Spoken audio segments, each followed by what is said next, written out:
इतने वर्षों से उसे देखा नहीं है, वो सकुशल तो है? हाँ माँ, शेष भैया बिल्कुल ठीक है। इतनी दूर होकर भी वो प्रतिदिन आपको और बड़ी माँ को स्मरण करते रहते हैं।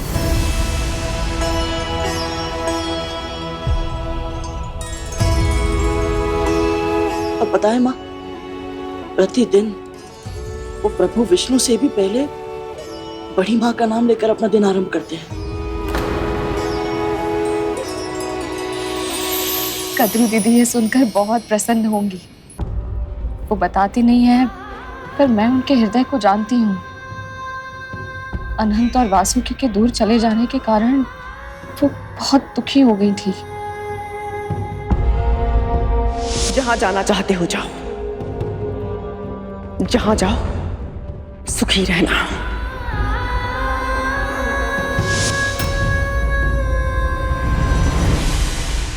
बड़ी माँ और आपके आशीर्वाद से शेष भैया की तपस्या सफल हो गई थी माँ, और वो वैकुंठ भी पहुंच गए थे। पर अभी तक उनकी भेंट प्रभु श्री विष्णु और माँ लक्ष्मी से नहीं हो पाई,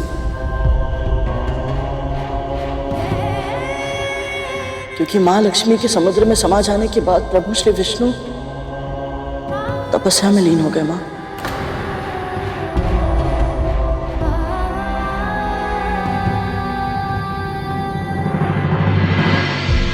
क्या प्रभु विष्णु के दर्शन मिले तुझे?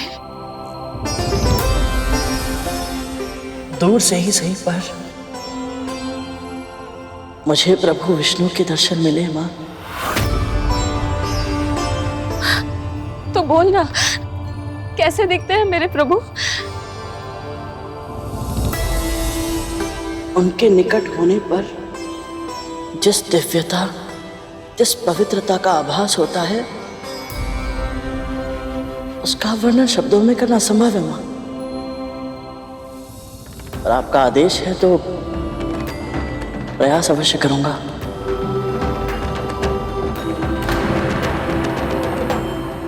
प्रभु तपस्या में लीन है माँ।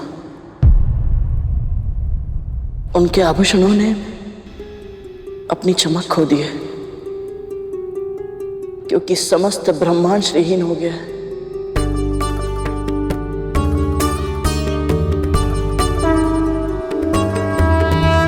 ऐसी स्थिति में भी उनके व्यक्तित्व से ऐसी आभा प्रकट होती है माँ, जिसमें सहस्त्र सूर्यों से भी अधिक प्रकाश है।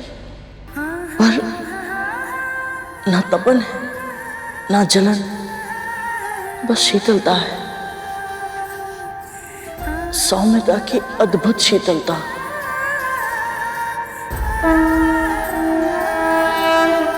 माँ, आपको स्मरण है आपने मुझे आशीर्वाद दिया था कि मुझे प्रभु श्री विष्णु की भक्ति का सौभाग्य मिले? जब मैंने उन्हें देखा तब मुझे समझ आया कि आपके उस आशीर्वाद के पीछे मेरे सुख की कामना छिपी थी। ये सुनकर मुझे बहुत अधिक प्रसन्नता हो रही है गुरु। अल्पायु में ही तुझे प्रभु श्री विष्णु के साक्षात दर्शन हो गए। ये मेरे लिए गर्व की बात है। ऐसा लग रहा है जैसे मेरी वर्षों की तपस्या का फल मिल गया हो मुझे। बस अब तुझे किसी की बुरी दृष्टि ना लगे।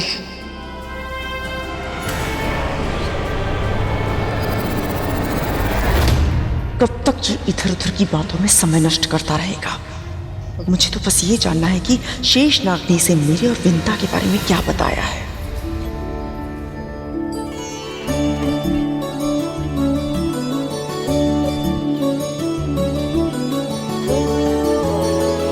गरुड़, अनंत ने क्या कहा तुझसे?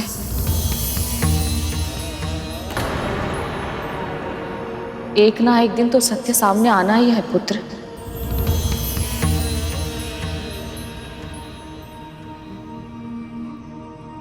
शेष भैया ने मुझे सब कुछ बताया माँ,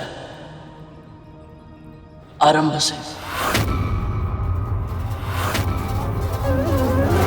कि कैसे आप और बड़ी माँ के मध्य स्नेह था, आप और प्राण न्यौछावर करती थी वो,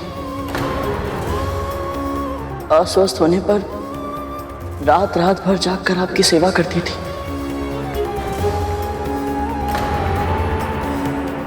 पर जिस दिन महर्षि दुर्वासा ने अपनी परिजात माला उनके स्थान पर आपको दे दी,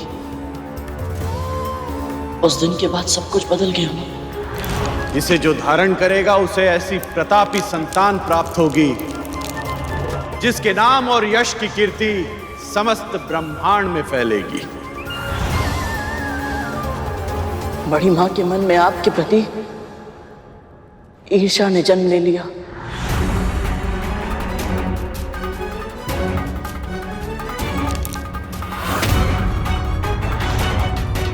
और मैं समझ ही नहीं पाई। अवगुण ऐसे ही होते हैं मां, समय रहते हम उन्हें पहचान नहीं पाते। कभी कभी हम स्वयं उसका शिकार बन जाते हैं और हमें आभास भी नहीं होता। जैसे कि मेरे और अरुण भैया के जन्म से पहले नागों के जन्म के कारण आप भी ईर्ष्या का शिकार बन गई थी।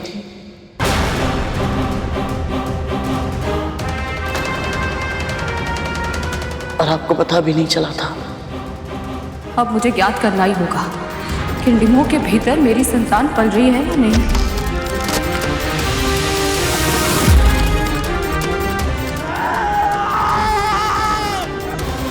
मैंने अरुण के डिम के साथ जो पाप किया था, इसे उसके बारे में पता है।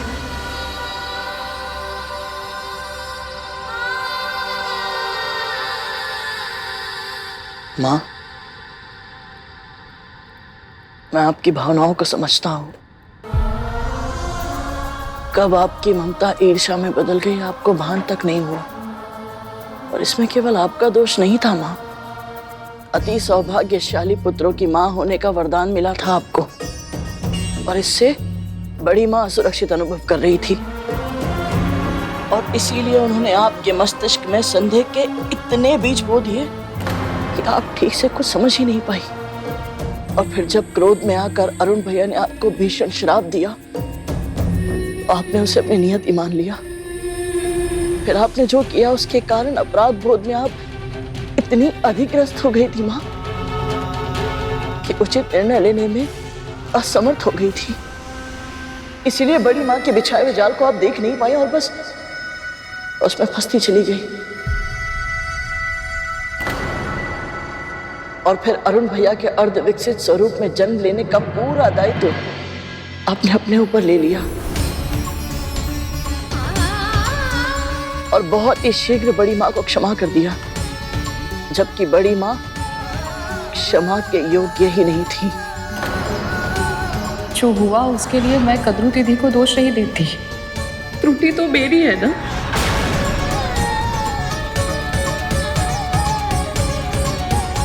ये सब अनंत ने कहा तुझसे? नहीं मां, शेष भैया को तो अरुण भैया के जन्म के बाद की घटनाओं के बारे में कुछ पता ही नहीं है। मुझे भी एक पल के लिए ऐसा लगा कि आपकी दासी बनने के कारणों को जानने का जो मेरा प्रयास है, ये बस अब असफल रह जाएगा। पर प्रभु श्री विष्णु ने मुझे संकेत दिया कि मैं अदिति मां के पास जाऊं।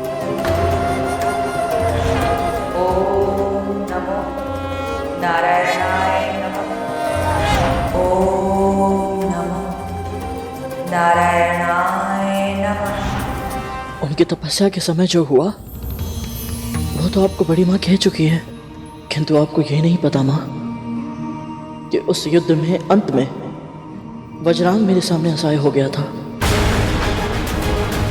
ऐसा क्या हुआ था जो वज्रांग गरुड़ के सामने असहाय हो गया था?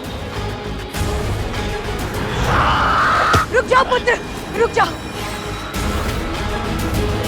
फिर जब उसे छुड़ाने के लिए दीति माँ वहां पहुंची तो मैंने हट कर दी। मैंने वो सब कुछ जान लिया दीति माँ से जो शेषनाग भैया नहीं जानते थे।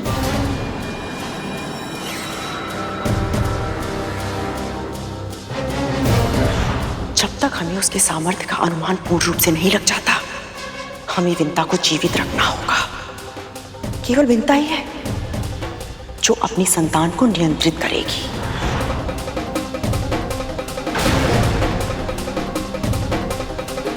तो दीदी ने बताया है इसे मेरा सत्य।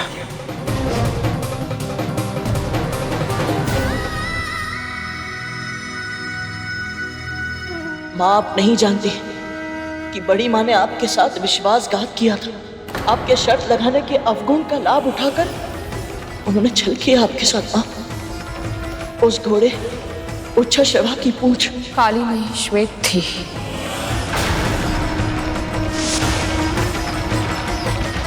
और ये सिद्ध करने के लिए उनके पुत्र नाग के रूप में उसकी पूंछ से लिपट गए थे। अर्थात आपको पता था कि आपके साथ छल हुआ है? प्रारंभ में नहीं पता था। जब उन्होंने कहा कि मैं अपना वचन ना तोड़ूं, इसके लिए आजीवन उनकी दासी बनने की सौगंध लेनी होगी, तब मैंने अपने निकट उनके 1 सहस्त्र पुत्रों को नाग के रूप में सरकते देखा।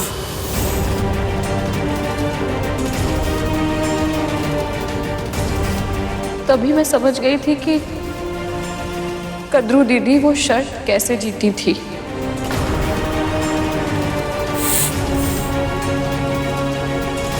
फिर भी आपने उनसे कोई प्रश्न नहीं पूछा। वो शर्त आप जीती थी माँ, फिर भी आपने उनकी दासी बनना स्वीकार क्यों किया? ये तो मैं भी जानना चाहती हूँ विंता, कि मेरे छल के बारे में जानकर भी तू मेरी दासी क्यों बनी? वो शर्त आप जीती थी माँ, फिर भी आपने उनकी दासी बनना स्वीकार क्यों किया? क्योंकि ये मेरा पश्चाताप था।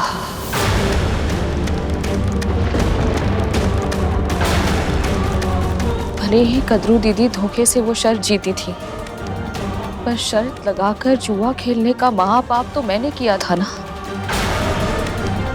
और ये पहली बार नहीं था, उससे भी पहले कई बार केवल आनंद के लिए कुछ दांव पर लगाकर युद्ध क्रीड़ा करना मेरा स्वभाव बन चुका था गरुड़।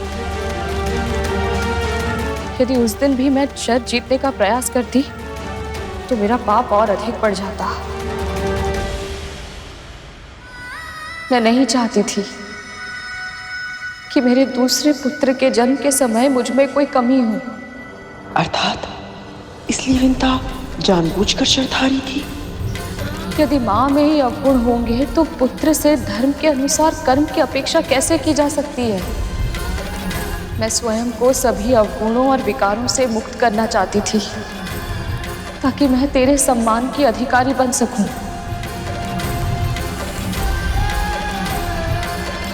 इसीलिए मैंने कद्रू दीदी को वचन दिया था, ईश्वर को साक्षी मानकर।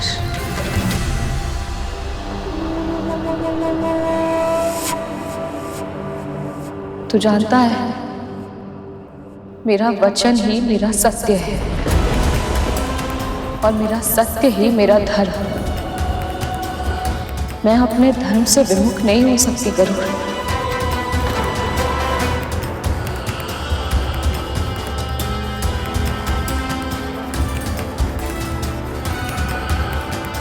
पर माँ, पश्चाताप के लिए पूरा जीवन एक दासी के रूप में क्यों? इस विषय में मुझे कोई बात नहीं करनी। तू जानना चाहता था ना तेरी माँ दासी कैसे बनी, तो वो तू जान चुका है। अब ये भी मान ले, तेरी माँ अपने प्राण त्याग देगी पर अपना धर्म कभी नहीं त्यागेगी और ना ही अपना वचन तोड़ेगी।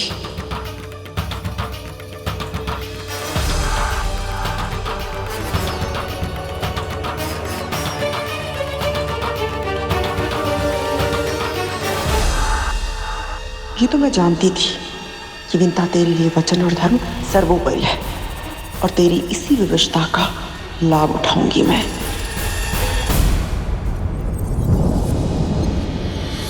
अब तू जाकर सो जा, मुझे भी विश्राम करने दे।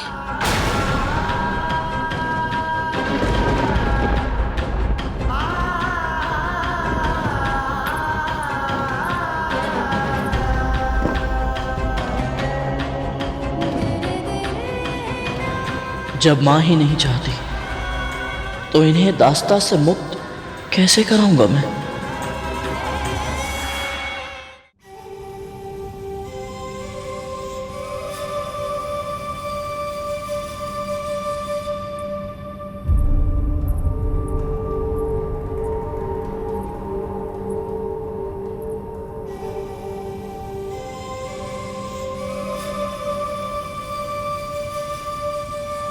चिंता मत कीजिए दीदी, मैं अपना वचन नहीं तोड़ूंगी। तेरी चिंता नहीं है मुझे, किंतु तेरा पुत्र, वो भी आपको या आपके पुत्रों को कोई हानि नहीं पहुंचाएगा। तू इतने विश्वास के साथ कैसे कह सकती है? जब तेरा पुत्र तुझे बिना बताए वैकुंठ जा सकता है, असुरों के साथ युद्ध कर सकता है, तो वो कुछ भी कर सकता है। बहुत शक्तिशाली है वो, और उत्तरदायी भी है। वो अपनी शक्ति का प्रयोग किसी अनुचित कार्य के लिए कभी नहीं करेगा। उसमें मेरे संस्कारों के साथ साथ अपने पिता के गुण भी हैं।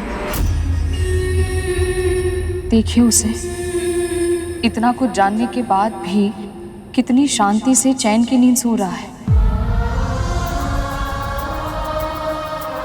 दीदी, हम दोनों उन महर्षि कश्यप की पत्नियां हैं जो जल में रहकर भी कमल की तरह निरासक्त हैं।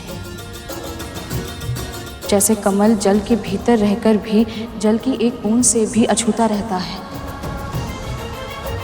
वैसे ही हमारे स्वामी भी सांसारिक विषयों से विमुख रहते हैं।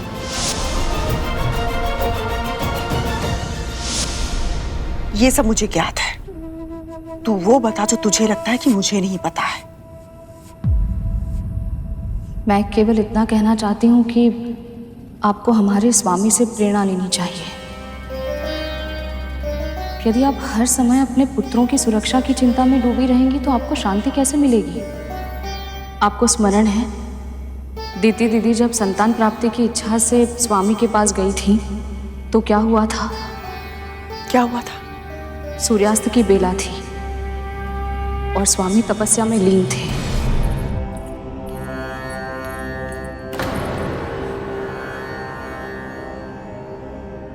कहिए देवी। कल्याण हो। स्वामी, मुझे अदिति दीदी की तरह संतान चाहिए। तथास्तु। स्वामी, मुझे अभी चाहिए। अभी अभी अभी तो सूर्यास्त हुआ है देवी, और यह उचित समय नहीं है संतान धारण करने के लिए। इस बेला में संतान धारण करने से उनमें तामसिक गुण आ जाते हैं देवी, और बड़े होने पर उनमें दुष्ट प्रवृत्ति पूरी तरह से छा जाती है। इसलिए हमें उचित समय की प्रतीक्षा करनी होगी, ताकि आप केवल तन से ही नहीं, मन से भी चरित्रवान और शक्तिशाली पुत्रों को प्राप्त कर सके, जो सदैव अपने धर्म के मार्ग पर चले। नहीं स्वामी, नहीं, मैं प्रतीक्षा नहीं कर सकती।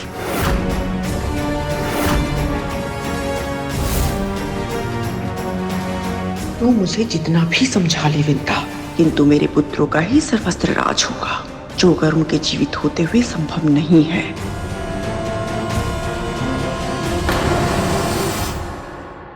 पक्षीराज गरुड़ के साहस भरे कारनामे देखने के लिए चैनल को सब्सक्राइब करें और साथ ही बेल आइकॉन दबाना न भूलें।